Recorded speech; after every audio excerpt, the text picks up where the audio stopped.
Hi, my name is David Belsky. I'm your host of the Sunset Session. We're here for season 3. We have a phenomenal couple of guests today, 2. We have Noah Kraft and Belinda Tan from People Science. Thank you so much for joining us today. Glad to be here. Yeah, so what is People Science? People Science is the infrastructure that everyone's been looking for who is out there trying to figure it out for themselves. It tells you the science of you. You actually can test any type of product you want in the alternative medicine space or intervention and figure out, is this working for me or not? So it's a way to basically take alternative medicine, which could be medical foods, it could be cannabinoids, it could be psychedelic, it could be whatever, but to actually have a platform for doing scientific research as to the effects of those alternative medicines. Yeah, our core mission at People Science is to bring the tools of science to the people, to start with the people. And so our infrastructure, Chloe, is a platform that connects people interested in choosing and experimenting things for their own path to wellness with people interested in studying those things at scale. And so we're helping individuals answer things for themselves, and we're helping manufacturers of cannabis and cannabinoid products or other alternative medicines learn what works and for whom. Because we're in this era of there's more disenfranchised people with the current healthcare system and the pharmaceutical world, where people are seeking this truth for themselves because their search personal journey is saying there's other things out there that I should be trying that may work better, that maybe aren't as harmful or whatever. And this is the way to bring that sort of curiosity through a process of scientific rigor. And like a best in breed, clinical sort of research platform. Yeah, that's right. And the thing is, this has been going on for a really long time, this being people looking for what works best for me. And what's exciting about now is that the cannabis industry has enabled us to build a business thesis where, people are developing new products that consumers can then test on themselves, and where's the science? So it's a really great opportunity, and beyond cannabis, we're looking at this across all alternative medicines. Well, when you think about on the cannabis side, which is the world obviously FlowerHire that we interface with mostly, although we have done some work in other alternative medicine ventures with some clients in that, and psychedelics and the like. A consumer goes into a store, and even if it's a recreational store, consumers are all ages, right? And often they're going in and asking people about, I need something for X. And you get somebody that's like, here, you should try this. But there's no science behind that. It would be great if here's a pamphlet on this product that, this brand here, or this manufacturer uses a technology within this product that actually has been shown, in a real clinical research that it has the ability to help with inflammation or with sleep or whatever, right? There's a gap there right now. Yeah, so wouldn't it be great if there were a system that allowed more people to ask questions about what's working in cannabis and cannabinoids, and allow all the voices to be heard? So not just the rich people, not just this segment of society, but everyone gets to contribute to the science, and everyone gets to ask questions, not just big pharma. Like people in communities who are growing things for themselves or making medicines that help people. We need science to support that so people know what works. The bud tenders, the physicians, and most importantly, the consumers. Got it. So, right now we have the privilege of having 2 people with more credentials and education than anyone that we've ever interviewed on a Sunset Session before. PhDs, medical doctors. What did you guys do before starting People Science? Well, the Cliff Notes version, because this man I know I've seen, and I know yours is very similar, published scientific publications over 4 different pages, single-spaced, that have been featured in medical journals and the like. Successful previous tech entrepreneurs in the health tech space, right? But yeah, when someone asks you your background, what do you say? Yeah, I'll start. I was born to hippies in Maine. Fell in love with Mainers, huh? Wicked Mainers, yep, out in the countryside. Maine's the Humboldt of the East Coast, you know Is that right? Yeah. I knew there was a background. Fell in love with science in college, and then came out to California and fell in love with California, the ability to envision a future that doesn't exist. And this land is infiltrated with people who've been doing that for millennia probably, and centuries recently. And so what did I do professionally recently? I was a successful scientist in an academic research lab, and then Belinda and I joined forces about 15 years ago and started taking our background in science and medicine and pointing it towards scalable ideas to bring the tools of science to the people. So our last company was called Science 37, and it became a global virtual clinical trials company. So instead of making people come to the doctor, we ran clinical trials at home. And then in 2019, we started People Science, and I'll stop there and let Belinda give her background. I was born in Malaysia and grew up as a first generation female who, figured it all out, and took a lot of traditional Chinese medicine for health when I was growing up. Ended up being marinated in Western medicine and science, realizing that there's this other way of thinking among the global majority that I'm not aware of how to figure out in my physician science hat that I'm wearing. But you were around alternative medicines your entire life. Totally. And then it was really going to medical school where you're like, oh wow, yeah, this is different. It's different, and that's why people science is so awesome. Is because it's like this synchrony of everything that I've kind of known since I was a kid, to where we're all ready now to start using a lot of the knowledge from global medicine practitioners, and cannabis, many others, and we happen to know a little bit more than the average person about medicine and science, so we can come and bring this world to the fore. So you have the credibility of existing in the game of how traditional medicine is studied to build disruptive solutions. I mean, the idea of the previous company that you worked on together, Science 37, right, where you're talking about getting medicines that can help people in their hands, regardless if they didn't live close to a doctor's offices running the trial, and be able to collect that through technology. And I imagine there's no bigger industry that's more challenging to disrupt than healthcare, considering the current state of how it's run on the regulatory side here. So you've been pushing up against a system there and persevering and creating a platform that had not been done before, and that's what we're trying to do here again. Yeah. Well, I credit having a partnership definitely gives you more courage to do a lot, and the various degrees that happen to be present as well has lent a bit of a tailwind in us getting out to them to say we think we can do it differently. So it's been fun to be those folks who are trying to make things wiggle a bit because it's not working for people, and I consider it a privilege. I think the background of having these credentials of being MDs and PhDs and all this life experience, it does position us to be able to do things in a completely new way, for sure. Knowing the rules of the road in medicine and science and FDA, you have to know those rules to be able to carve a new path and not break laws and not break ethical boundaries. And it's similar to, not to be cliche, but how Picasso said you need to learn to paint within the lines to know where you can paint way out of the lines. And that's true for this field. To get into our field, you can't be a 21-year-old in a garage making a music sharing app. You need a lot of regulatory background and understanding of the field. It was definitely barriers in terms of education to be able to know how to swim in the lane that you're in. Yeah, that's for sure. Absolutely. And so Chloe is the software product that People Science has brought to market. And so let's say I'm a cannabis company. I have a technology that allows consumers to access cannabinoids more efficiently. I'm a brand. I'm a cultivator. How do they use Chloe? Your customers. What does Chloe do for them?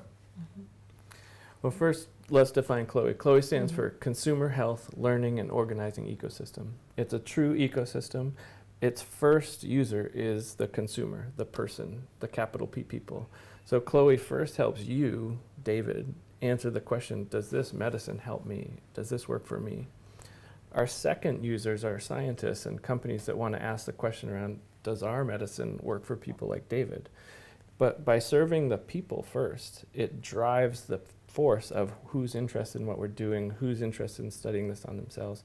So for clients that are making innovations in cannabis and cannabinoids delivery system for plants, our only interesting clients are clients who are interested in science. If you're a recreational brand and you're more interested in just word of mouth, that's fine, it's great. If you're interested in things that really affect human health and how people think about wellness, then you might hire us or engage with Chloe to be able to test those products directly with the consumers and get rigorous scientific answers. That makes sense. So basically, if if you're doing a clinical trial, or not clinical trial, I'm sorry, clinical research through Chloe, and then you're able to distribute that information, whether it's like, okay, I'm a customer, or I'm actually built a technology for cannabis. I just need something to run my research. What's the difference in that scenario versus I have this strain that we've developed for 30 years that's high in THCV called Red Congo. And I think there's some medical efficacies to this strain that people get a certain effect, folks that need energy or don't like Adderall or whatever the case is. Like, what's the difference in how Chloe and how your organization, People Science, interfaces with those two use cases? Yeah, so one of them, the first one you're describing, has a product. And the second one is kind of more at the origin and really trying to figure out a different type of hybrid. Mm-hmm. So in the first case, we can essentially provide the full service of you hire us, we figure out how to design a study, how to get the participants, collect the data, conduct the study, deliver the data, analyze it. Or if you happen to have hired some researchers onto your team, because we're seeing that now with some of these CPG companies. They have people who've done clinical research in other contexts, whether academics or not, and they can do the studies themselves. So all they need is the software, and our software would then be licensed to them. And in the case of the plant... Yeah, I think in general, it depends on if you have a product ready for humans to use. Most of the research that we would do either directly or by licensing Chloe, you need a product that people can take and is generally considered safe. Once you have that, you can use Chloe in two ways. You can organize it around a sponsored trial, so ask us to help you build a whole trial like Belinda was describing, or you can put Chloe in the hands of all of your consumers. So everyone buying your product can use Chloe for self-experimentation and get the answer to what are they using it for and is it working. So that's a more detached version of clinical research where you're really studying things at scale rather than consenting people to take part in a research study. Right. Are you allowed to share any of like the things that you've put through Chloe, like whether it's a brand or like an example of like a technology that you, for a cannabinoid related technology or technique where you discovered that it actually did X for the majority of people? Can you share like anything that you thought was really interesting from the last couple of years of getting this off the ground? The short answer is probably not today, but very soon we'll be sharing some of those results. Mm-hmm. More at a higher level, we can say there's tremendous interest in how cannabis and cannabinoids affect your sleeping. Mm-hmm. And as you're probably aware, many of us and many of our friends are having trouble sleeping, some true insomniacs. And so the study of different cannabinoid formulations, that's a resounding drumbeat from various brands and companies that have hired us. And not just in cannabis, but in other herbal products and combinatorial products. So sleep and sleep disturbance is going to be an exciting year of results for sure. Yeah. Mm-hmm. Well, I know it's one of the biggest things I think that when a customer's going into a dispensary looking for an effect, sleep is one of the more common things that they're interested in. But it's even beyond that because it's, people are looking for other natural ways to achieve that, whether it's cannabis or not. In terms of like you two, co-CEO, right? CEO, CEO. Mm-hmm. Check. And you're also husband and wife. Mm-hmm. Check. And you also have two kids. Mm-hmm. And wow. I mean, you guys must have an incredibly strong bond and partnership to handle that level of alignment in your daily lives from sun up to sundown. And so, talk to me about like how that actually works as co-CEOs and how you've made the decisions to get this company off the ground, to raise money from the right investors, and really have a product that is commercial and is being used to achieve your vision. Like, how does that work? Like the separation of church and state, at home. Like, Yeah. how do you do that? Go ahead. We Take talk it about first. this a lot, and I view it as we're manifesting how a lot of humans have evolved in different types of communities globally, where there is a true partnership, and a lot of people are familiar with the symbol of the yin yang, and the small other color within each, and how important it is to recognize that everything about what we do makes a whole. And in terms of church and state, I've struggled in the past with like thinking, separate work and personal, and it doesn't happen for us. We don't go home and check out from work. There's so much that makes work hum that also makes home hum. Yeah. And we've talked about how being partners at home is a co-CEO job as well, It is. and parents. So Right. very similar You're the principles CEO apply. at home, right? No? True. Yeah.